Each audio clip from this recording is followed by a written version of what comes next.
comments are flowing in the chat panel, so we appreciate those. We will get on to transfers, as so many of you are asking for or commenting on.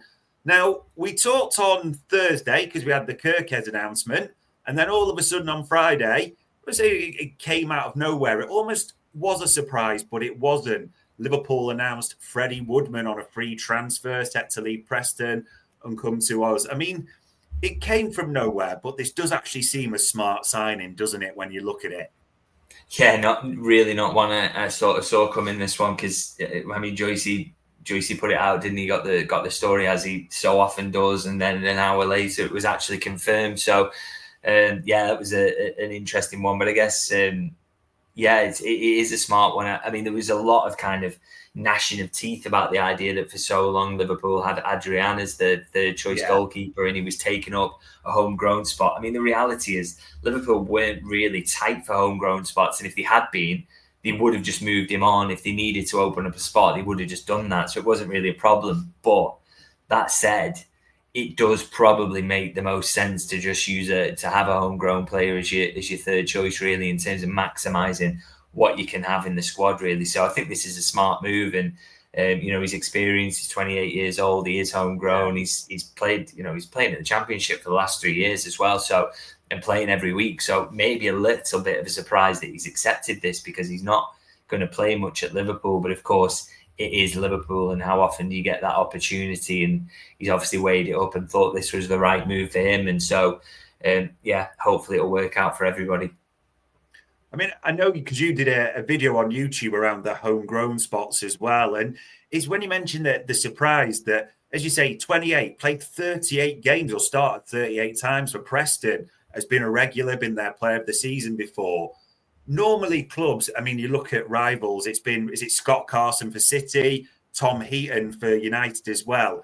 It tends to be, with the greatest of respect, a 37, 38-year-old topping up the pension a little bit. So are you surprised that, I mean, he's probably never going to play as well, isn't he, in all honesty? Yeah, exactly that. So that is the most surprising aspect of it. But I guess for someone like him, the opportunity to be at Liverpool and see that setup and be part of that training every day to get the winners' medals, which he will. You know, if he does that for 2 or 3 years and then moves on and goes back, he's still young then, isn't he, for a goalkeeper? So he can go back out and play football. So maybe that's his plan. But I guess the advantage for Liverpool is that you've got a kind of a really good age goalkeeper who, as I say, is homegrown. So, you know, loads of upside in terms of that, really. So, yeah, if he's happy to do it, then Liverpool are happy to have him. Yeah, it does. Not the most exciting, but the fifth incoming, and at the same time, not where we'll be stopping, because I know people are asking questions about this. And maybe the hottest name right now, there was various stories coming out all week, and even yesterday they were getting tweeted, weren't they, that Liverpool, Marc Guehi, this story won't go away. But the big thing that seems to be coming up is the fee, isn't it? Do you think that's ultimately going to be the decider as to whether Liverpool pull the trigger on this or not? Yeah, well, this is it, 100%. I mean, you look at kind of what was said, last summer when Newcastle were trying to get him, and how firm Crystal Palace were on that. Yeah. You know, you wouldn't absolutely hold out hope that they're going to drop on the valuation in any way, because they've shown in the past that they won't. And I know people say, well, the threat of him going on a free is there, so they've got to be careful about that. But you know, maybe Palace don't mind it. You know, they've qualified for Europe. I hope they get to play in Europe anyway, with all that nonsense that's going on. I really do. You know, they're doing well at the moment. They're a solid Premier League club. Maybe they think that they don't have to cash in. So, you know, you just never know what the other club is thinking. And I don't have sources at Crystal Palace to maybe give me any indication on that either. So it's very, very hard to see how they'll approach it. But yeah, we'll see whether they soften in that stance, whether they think that it is just worthwhile them getting the money in the end. I think that is the key factor here, and maybe they will, maybe they won't. But I just think that's hard to kind of say how Crystal Palace are feeling about it at the moment, to be honest. But that's the key aspect, is I don't think Liverpool are going to want to go too high for a player in the last year of his contract. And they are firm on these things. They're not Manchester United. Yeah. This is why they always get a good deal, because they are incredibly disciplined about this stuff. It is interesting the way it's being phrased. And I've seen this, as Cal Joe says this morning, even reports they are 25 million apart in valuation, which is a hell of a gap, in all honesty. And other reports saying as well, there are no plans to go into that 45 to 50 million. I mean, there's talks around a 40 million compromise. You wouldn't really hedge your bets either way for definite on this. My gut tells me it does get done, but I wouldn't bet on it solidly at this stage. No, exactly, because it's quite a big gap, isn't it? In the end of the day, Liverpool will, they'll have that kind of Jarell Quansah figure in the mind, and that makes sense because you're trying to replace him in the squad, really. So, I don't think we can go to 45 or 50 million, even if Palace want that. And I guess the question is, can Palace get that from elsewhere? But the key thing is here, I guess, is that the player's going to want to join Liverpool probably ahead of anybody else who comes in for him. So I think Liverpool will probably shake hands on something around 40 million rather than that kind of really top end of the valuation. But, we'll have to see whether that happens or not. And as you said, I don't want to get into the kind of predictions phase of this really, because I just think it's one of those. Palace have to soften significantly and Liverpool probably have to go a little higher than they're thinking at the moment. So there needs to be that compromise there, and we're not quite there at the moment. Yeah, will be interesting to see if anything develops this week on that. And the only other bit I want to put, which quite a few journos are reporting this, that if it isn't Guehi, it's a centre-back in this 18 to 22 age bracket. That does seem consistent, briefing across all journalists. Jarell Hato keeps mentioning it, or being mentioned time and time again. Do you think that is realistic talk, or just a name that's there as almost a putting pressure on Crystal Palace point of view?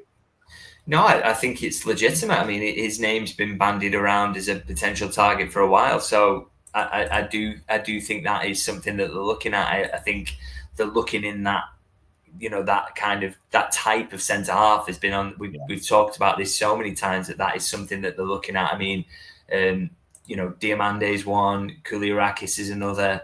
They looked at Euro, didn't they? So we know that they're kind of shopping in that market and have been for a couple of years. So I think there's some truth to that, absolutely. But I also think they would quite like to sign Guehi, and they've made that clear. So, but everything depends on that fee and how willing Palace are to do it. Do deal at a number that Liverpool are happy with, and they will walk away if that's not possible. They can't be dragged into doing something stupid by Palace. They've shown that repeatedly. So, let's just see whether there's the ability to compromise on both sides, and if not, it won't happen. I mean, this is the one that interests me, that we'll obviously see if anything does run with Marc Guehi, but he's an interesting set of stats when you look at him. But ultimately, it comes down to, for a lot of people, if he comes for you ahead of Konate, competition, backup, where would you see him in the mix? It's an interesting one because he's obviously, all I'm hearing is that he wants guarantees around game time. And by what I've been told this week is that, I say this week, over the last couple of days, is that, he is keen on the move. So I guess he has had those reassurances that he's not going to come and sit on the bench. So I guess it's genuine competition and the ability to displace Konate will be there. Now, that's interesting because Konate is brilliant and wins everything. He's, when he's on song, he's right up there as one of the best centre halves in the league and in Europe, really. So how that competition shakes out is interesting. But I guess maybe they see there's real opportunities for him to get minutes on both sides. He is a little bit two-footed, and they think that he'd be a good mix with both of those. Maybe that's the way that they're selling it to him. And maybe Van Dijk is getting the rest every so often, which he didn't last season. So, they must be telling him something that makes him think he's getting some minutes. Exactly where that's up to, I'm not entirely sure. And I don't believe he's spoken to the manager yet. I think it's in a position where those talks are at sporting director level at the moment. So, but they must have a plan or something that's made him kind of give the green light to say that he will want to come. So that is an absolutely fascinating one, I think. Does feel as well like we'll get something advanced one way or the other on that this week, but we'll have to wait and see. And I suppose other things that are advancing, people are talking about different positions. Alexander Isak refusing to answer questions at a Croatian restaurant about the Liverpool move. But we're talking centre-back, and we've talked number 9 before, as people are saying, like, Isak Ekitike. It does feel like those are the two prime positions that are being targeted at the moment. Is that the two most likely? Do you think there could even be any more at all? What, beyond centre half and centre forward? Yeah. Yeah. I think, there is still scope for a kind of flexible forward, isn't there, of some sort to kind of come in. Maybe, if you can get Isak, maybe they go for him. But if not, someone who does something a little bit different in that forward line. I think you just need, it's so clear, isn't it? You need an elite attacker to come in if Núñez goes. So what exactly that looks like, I don't think you can nail down yet. But I think, that elite attacker, centre half. But there is there's scope in other positions, isn't there? If one of the central midfielders say that they want to leave, that's something they'll have to think about. If young opportunities come up in certain positions, they will always have a look at that. So I don't think you want to restrict them to that, but I think they are the two main positions that the squad will need and that will be looked at. But in terms of what they'll do beyond that, I think a lot of it's going to be opportunistic, and it's about people telling them they want to leave who have taken up significant minutes in the squad, etc. Yeah. So I think that's what a lot of the business is going to be based on. But I think those two positions, elite attacker, centre half, are the two that you can guarantee at the moment. And then the rest beyond that is the vagaries of the market at the moment, really. Which is crazy to say, even with just those two, that takes us into 7 incomings already and could well be more. So, the busiest summer for some time.